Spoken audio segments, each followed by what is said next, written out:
నమస్కారం. ఉగాది క్రోధీనామ సంవత్సర సందర్భంగా యావన్ ప్రజానికానికి మరియు ప్రేక్షకులకు, మిత్రులకు, శ్రేయోభిలాషులకు, భగవద్బాంధవులందరికీ కూడా ఈ ఉగాది శుభాకాంక్షలు. విశ్వ టీవీ తరఫున ఎప్పటిలాగా మీరందరూ మమ్మల్ని దీవించి ముందుకు మంచి మంచి కార్యక్రమాలు, మంచి మంచి ప్రోగ్రామ్స్, ఈవెంట్స్, ఇందులో అనాలిసిస్ ఏ విధంగానైతే మీరు మమ్మల్ని ఆశీర్వదిస్తున్నారో అదేవిధంగా ముందు తీసుకుపోతారని ఆకాంక్షిస్తూ వాగర్ధావివ సంపృక్తౌ వాగర్ధా ప్రతిపత్తయే జగదః పితరౌ వందే పార్వతీ పరమేశ్వరౌ.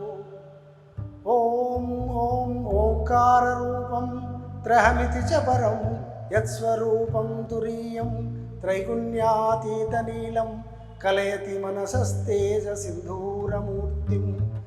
యోగీంద్రా బ్రహ్మరంధ్రే సకల గుణమయం శ్రీహరేంద్రేణ సంగం గం గం గం గం గణేశం గజముఖమభితో వ్యాపకం చింతయంతి.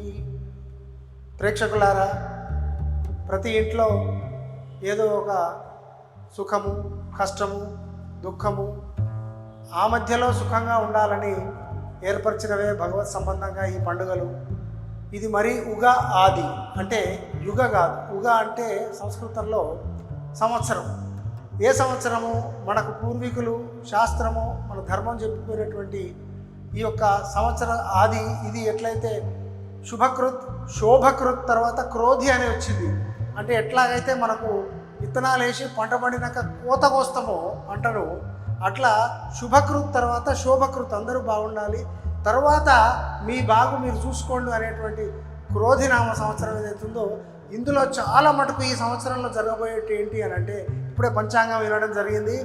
చాలామందికి కోపతాపాలు, క్రోధము, ముఖ్యంగా అరిషడ్ వర్గాలు ఏవైతే ఉన్నాయో కామ, క్రోధ, లోభ, ఈ మూడింటి వల్ల వచ్చేటువంటి మద మాత్సర్యాలు ఏవైతే ఉన్నాయో, మోహ మద మాత్సర్యాలు, వీటిని కంట్రోల్ చేసుకుంటే ఉద్యోగస్తులైనా, రాబోయేటువంటి విద్యార్థులైనా, ఏ కార్యక్రమంలో ఉన్నా మంచి జరుగుతుంది అని పంచాంగ శ్రవణంలో మహాపండితులు చెప్పడం జరిగింది.